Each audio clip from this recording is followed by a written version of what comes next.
Lecture 83, Samuel Beckett.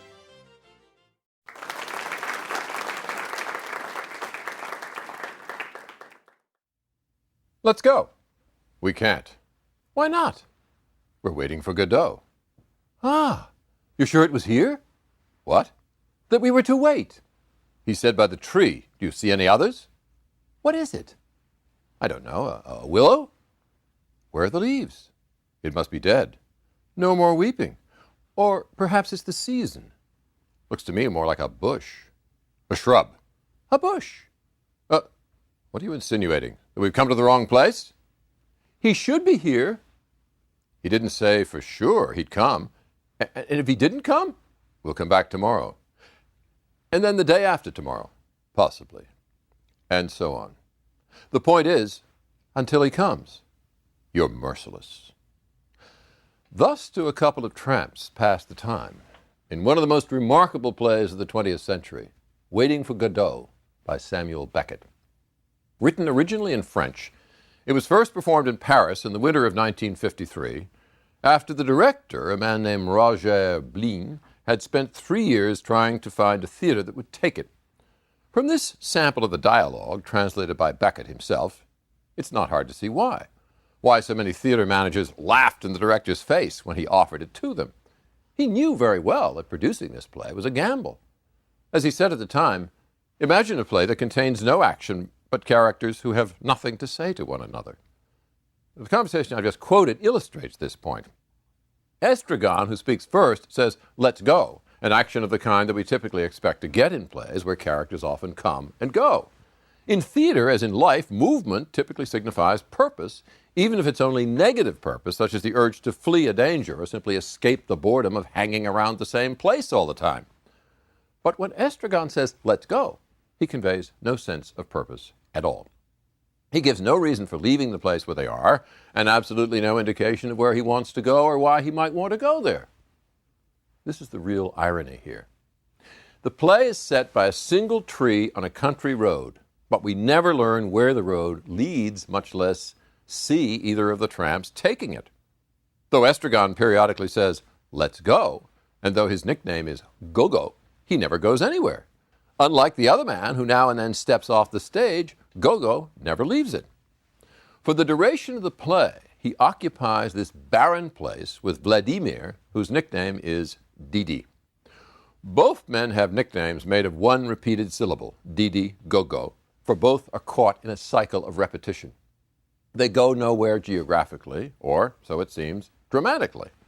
In this patch of conversation, which comes near the beginning of the play, we learn for the first time that the two men are waiting for Godot, but we never learn why they're waiting for him or who he is, because he never comes. So for the rest of the play, they will be doomed to repeat this conversation every time Gogo says, "Let's go." "We can't," Didi will say. "Why not?" Gogo will ask. And by now you know the answer by heart. We're waiting for Godot. When Samuel Beckett started writing this play in his 2-room, 6th-floor Paris apartment on October 9th, 1948, he was still awaiting recognition. 42 years old, he had already written 1 other play, 4 novellas, and 9 books, 7 of them published. But as an unknown playwright, he had not yet gained anything like the fame that this new play would bring him. Born in a fashionable suburb of Dublin, he was the second son of a well-to-do Protestant family that gave him ample advantages, including private schools.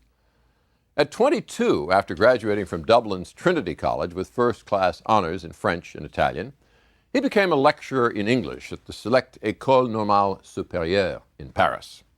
During his 2 years there, he came to know James Joyce, published an essay on Finnegan's Wake, then a work in progress, and also wrote his first book, a critical study of Marcel Proust. When he returned to Trinity at the age of 24 as a lecturer in French, he seemed perfectly launched on a distinguished career in the academy. But Trinity could not hold him for long. After little more than a year, he returned to Paris, where he chiefly wrote fiction, including a novel that would not be published until after he died.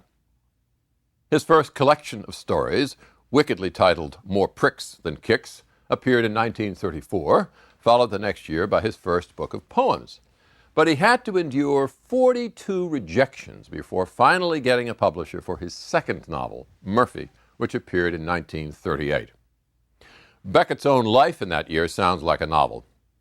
Early one January morning on a Paris street, he was suddenly accosted by a man who stabbed him in the chest, just missing his heart and lung.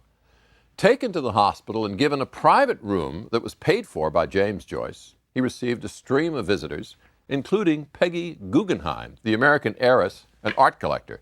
She had just launched an affair with him, and in her own words, she remained obsessed with this tall, dark, strange Irishman for more than a year. Well before the year was out, however, he had already turned his attentions to another of his hospital visitors, Suzanne Deschevaux-Dumesnil, a French pianist of 37, who soon became his partner for life. Their first years together were shadowed by war. Beckett not only lived through the German occupation of France with her, he joined a resistance network in 1941. A year later, when the Gestapo shredded that network, Beckett and Suzanne fled to a village in Provence, where he worked as a farm laborer by day and did his writing by night. In 1944, he thus produced his third novel, What? This was merely the prelude to the most creative years of his life. For in 1946, he returned to Paris and began what he called a frenzy of writing. From 1946 to 1950, writing all in French, he produced 4 novellas and 4 novels, including what some critics see as his masterwork, the trilogy called in English Malloy, Malone Dies, and The Unnameable. But even while composing these 3 novels, he also started writing plays, something he had done just once before. In 1931, when he was teaching at Trinity College, Beckett wrote and acted in a slapstick parody of Pierre Corneille's 17th century drama Le Cid. Titled Le Kid, after Charlie Chaplin's 1920 movie The Kid, Beckett's now-lost parody mocked everything that Corneille's play glorifies, especially love and war. By 1947, when Beckett returned to writing for the stage, he had not only steeped himself in the work of playwrights ranging from Sophocles to Ibsen, he had also studied the radical innovations of surrealist drama, a Parisian offshoot of the Dada movement. Exemplified by the work of Eugene Ionesco, Antonin Artaud, and Roger Vitrac, surrealist drama typically sets the action in a dream space, uses nonsense dialogue to ridicule middle-class respectability, and often includes a spectator who jumps up from the audience to denounce the absurdity of the action. All of these features surface in Beckett's play, Eleutheria, which he wrote in 1947.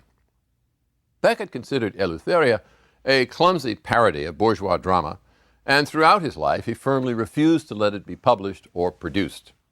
Yet in writing this play, he clearly began to explore what his imagination could do with the stage as distinct from the page.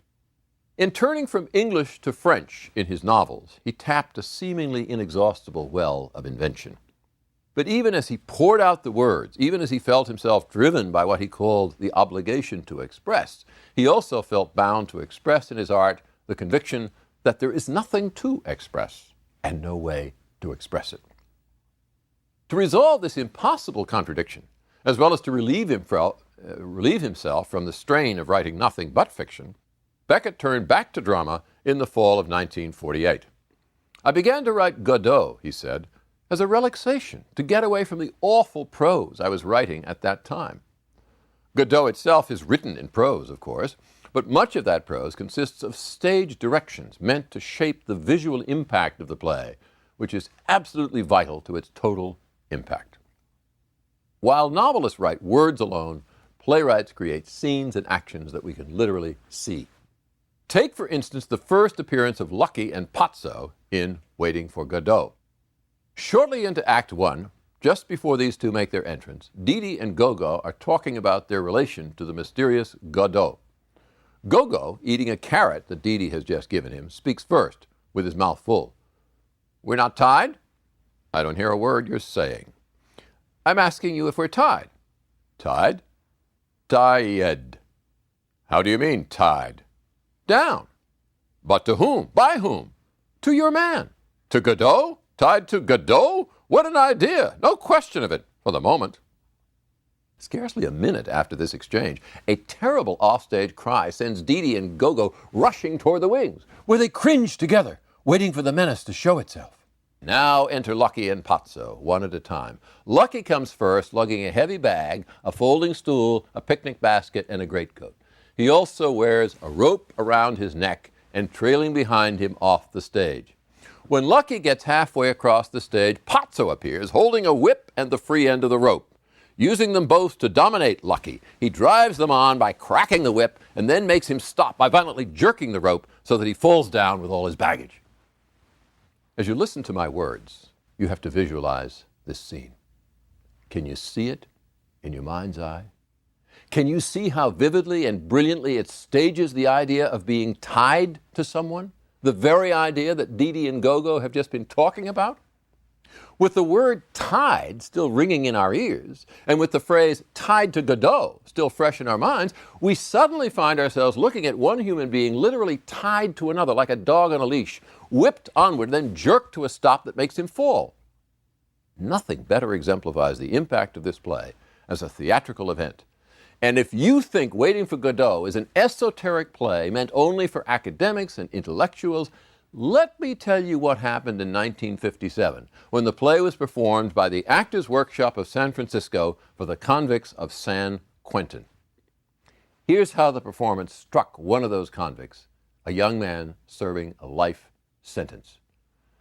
When the girlies didn't show and nobody got shot, it was like all the air left the room. All of a sudden, whammo, here comes Pazzo and Lucky, or translated, a mean son of a bitch with a whip and a hungry look driving his slave. Instantly, there was identification with Lucky. He's packing the boss's bags like a good powder monkey.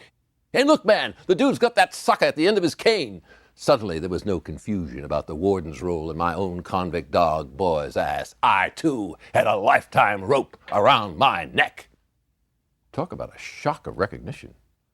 Without any prior knowledge of Beckett's work, of his philosophy, of French surrealist theater, let alone of existentialism, which we'll talk about in a minute, this convict instantly saw himself in the plight of the luckless Lucky, the man with a rope around his neck, held by somebody controlling his every move. The other thing about this play that fascinated the convicts, and might well fascinate all of us, is the way it stages the experience of waiting. Everybody in the audience reacted, wrote the convict. Waiting. The play was about waiting. Waiting, of course, is something we do for a specified time. And drama represents time in a way that fiction can't. You can spend a few hours reading a novel that covers a lifetime of events, but when you sit watching a play, you're watching events as they happen. With rare exceptions, the time that it takes to play out each scene of a play is the same as the time you spend watching it, no more and no less.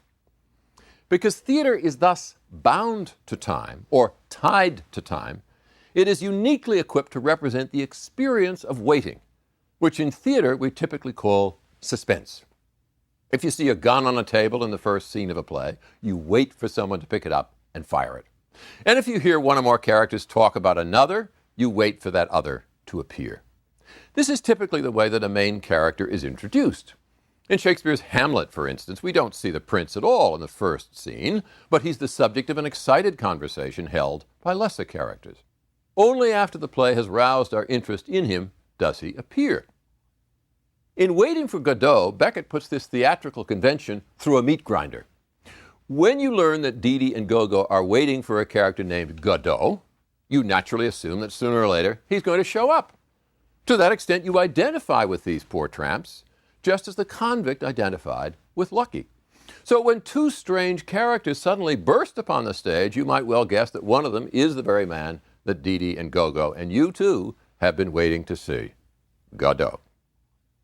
But in response to eager questions from Estragon, Pazzo quickly reveals that he is not Godot, and as we sit in our seats, patiently waiting for Godot to appear, we gradually realize that our expectations will be indefinitely deferred.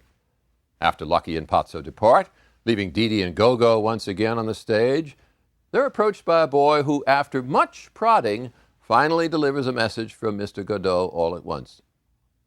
Mr. Godot told me to tell you he won't come this evening, but surely tomorrow. Since Act 2 takes place in the evening of the following day, We naturally expect that Godot will surely arrive. Instead, we get more of Pazzo and Lucky. After they come and go, the messenger boy returns to say that Godot won't come this evening, but will come tomorrow without fail. Having heard this promise already, we know what it's worth. In the course of the play, the tramps have made no headway in their quest for Godot. They're doomed to endless repetition, endless waiting, chronic paralysis of the will. At the very end of the play, the contradiction of words and images perfectly encapsulates their plight. "Well," says Didi, "shall we go?" "Yes," says Gogo, "let's go." But the stage direction reads, "They do not move." So in this play, the main characters go nowhere, literally or psychologically. The play gratifies no expectations and resolves nothing. It detonates the basic principle of dramatic plot structure, the sequence of conflict, suspense, and resolution that we expect to find in a play. But beyond that, it also raises fundamental questions about the significance of waiting in all of our lives and about the purpose of life itself. We all know how frustrating it is to wait, to stand at the end of a long line that seems to have stopped moving, to be put on a seemingly endless hold by somebody at the other end of a telephone, to watch the mail day after day for a letter or a check that simply fails to come. In Franz Kafka's novel, The Trial, Joseph K. submits to execution because he simply cannot endure the frustration of waiting endlessly for his trial to be started. After firing his lawyer for making no progress with his case during months of delay, Joseph goes to a cathedral where a priest tells him the parable of the man before the law. When a man from the country approaches the door of the law, he finds it guarded by a doorkeeper who makes him wait for the rest of his life until he is nearly dead, at which point the door is closed to him. The parable of the law and the surrounding story of Joseph K. show how frustrating it can be to wait for justice. But Beckett takes the experience of waiting much further. Besides dramatizing it in such a way as to make us experience it for ourselves, he also makes us realize that waiting is an inescapable part of the human condition. Jews await the coming of the Messiah. Christians await the second coming. Virtually all religions promise an afterlife of some kind, and Christianity in particular promises an afterlife that punishes the evil and rewards the good, thus compensating us for our sufferings, and thus gives meaning and purpose to our lives. But what if there is no higher purpose? What if it turns out that nothing awaits us, that we are waiting for nothing? Suppose that all we know for certain is that we exist. That is the basic premise of existentialism, more precisely of French existentialism, a philosophy articulated by Jean-Paul Sartre and Albert Camus in the 1940s. These two treated life as an insoluble mystery, arguing that we cannot know for certain anything about the final meaning and purpose of our lives. The quest for such things, or the act of waiting for them to be revealed, is absurd. Absurd in the strict sense of irrational, irresolvable, unknowable, a nut that cannot be cracked. In the eyes of the existentialists, death makes the whole idea of waiting for a final revelation absurd. Suppose I am waiting, writes Sartre. If suddenly the object of my waiting and the one who awaits it are suppressed, the waiting takes on retrospectively the character of absurdity. Here is the very germ of Beckett's play. I would never claim that Beckett simply dramatizes French existentialism, but it's quite clear that he meets existentialism at the crossroads of the absurd.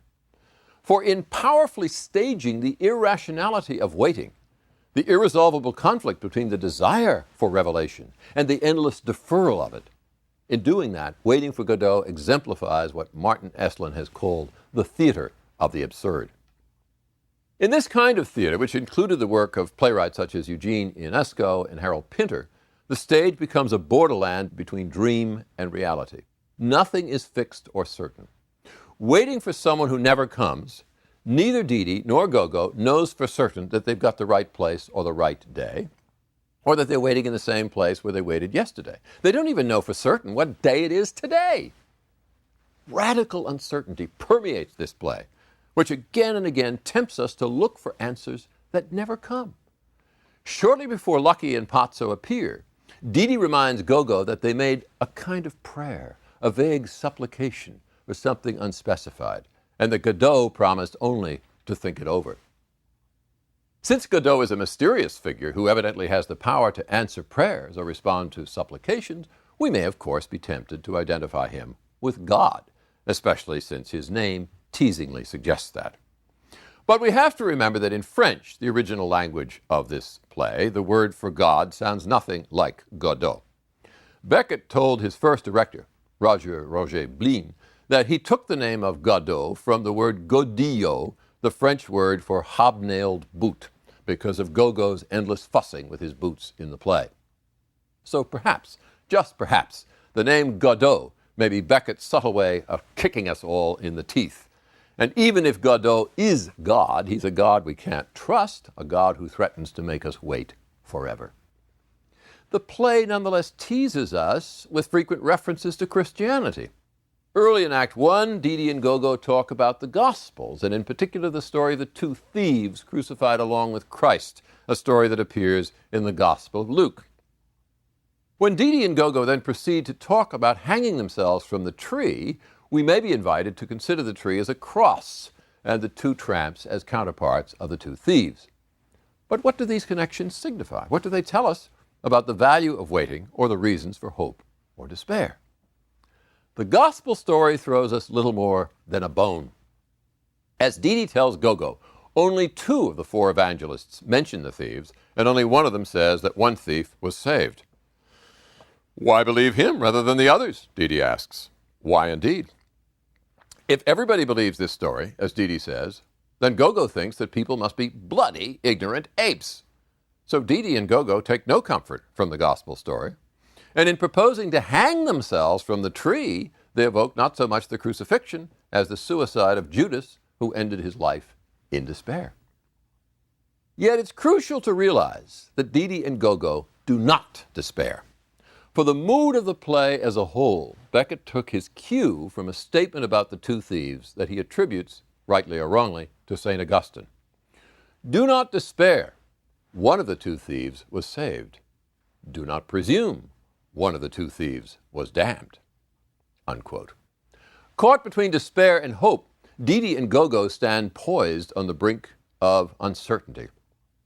Nietzsche famously observed that the thought of suicide has enabled many a good man to get through the night. Paradoxically, Didi and Gogo talk of hanging as a way to keep their spirits up. Like Godot, suicide is something talked about but indefinitely deferred. Didi wistfully says that he and Gogo should have jumped together from the top of the Eiffel Tower back in the 1890s. 1,000,000 years ago, we were respectable those days. Now it's too late. They wouldn't even let us up. As if suicide were a genteel pursuit, not for tramps, only for the bourgeoisie. In this very first reference to suicide, the tramps begin to display the kind of humor we typically get from clowns, specifically the tragic comic clowns who combine sadness and mirth, pratfalls and pathos. The great example is Charlie Chaplin, star of the silent screen, whose portrayal of a sadly funny tramp first captivated Beckett when he started going to the movies in his late teens. Like Chaplin's tramp, all the characters in this play wear bowler hats, a relic of their lost gentility. And at one point in Act 2, when Didi discovers that Lucky has left his hat behind, the pair of tramps spend several silent minutes trying on all 3 hats in turn over and over, restlessly passing them back and forth. But Chaplin was also known in his time as a music hall performer with a lot to say on stage. One of his acts in London was billed as oui, très bon, a comically clunky way of saying the French très bon, very good, and thus trying to sound like a dandy. In Beckett's play, Gogo echoes this phrase just after Pozzo presents a would-be lyrical description of the evening sky and then wants to know what the tramps thought of his performance. Oh, says Gogo, très bon, très bon. Beckett called this play a tragicomedy. It's a tragedy played for laughs, a play that dares to laugh at anything and everything, including moral outrage and suicidal despair. When Didi first sees Pozzo treating Lucky like a dog, He explodes with righteous indignation. "It's a scandal," he says. But when Lucky starts to cry and Gogo offers to wipe his eye with a handkerchief, Lucky kicks him in the shins, prompting Gogo to say, "Oh, the swine, he's crippled me." Passages like this one explode the idea that either one of the tramps might liberate Lucky from his humiliating servitude and thus perform a noble deed. In spite of Didi's moral outrage, he and Gogo do no more for Lucky than Pazzo does for them. And all Pazzo can furnish is entertainment, diversion while they wait. For the tramps, even suicide becomes a form of diversion. Early on in this play, Didi says, "What do we do now?" "Wait," says Estragon. "Yes, but while we're waiting, what about hanging ourselves?" It'd give us an erection." "An erection!" with all that follows. "Let's hang ourselves immediately." Just beneath this crazy bit of dialogue lurks the Christian doctrine of the resurrection. One day the virtuous dead will rise to their eternal salvation. In place of this distant and doubtful prospect, Didi and Gogo eagerly opt to rise by hanging as the means to an immediate erection, something that actually can be caused by asphyxiation. But Didi and Gogo don't hang themselves for reasons that tell us a lot about their relation to each other. After each urges the other to be the first to hang from a bough of the tree, Gogo says that he should go second because he's lighter. When Didi says he doesn't understand, Gogo says, "Gogo light, bough not break. Gogo dead. Didi heavy, bough break. Didi alone. Whereas, if it hangs you, it'll hang anything." Gogo, you see, cannot bear the idea of leaving Didi alone. But since neither one of them knows for sure which of the two is heavier, nothing is certain in this play, Gogo finally says, "Don't let's do anything. It's safer." And Didi agrees to go on waiting. The passage shows us that Didi and Gogo are friends for life. Though they quarrel now and then, it is only to pass the time, as in Act 2, where they trade insults briefly, just for the fun of it. Didi and Gogo have their differences, of course. Didi has stinking breath, Gogo has stinking feet. Didi is nervous, Gogo is sleepy. Didi provides food, Gogo eats it, and so on. But differences like these simply help to define them as a comic pair, a musical team. Unlike Kafka's Joseph K., who waits alone and finally dies alone, the tramps depend on each other, and as much as anything else, it is their interdependence that keeps them alive, keeps them from the brink of despair as they wait for a figure who never comes. In radically challenging the value of traditional assumptions about the purpose and meaning of life, Beckett's play exemplifies modernism. But in presenting a pair who cling to each other just as faithfully as they wait for Godot, the play takes a quiet stand against despair. As evening falls in the second act, Didi says, "We have kept our appointment, and that's an end to that. We are not saints, but we have kept our appointment." Waiting for Godot thus becomes an act of faith in the possibility of hope.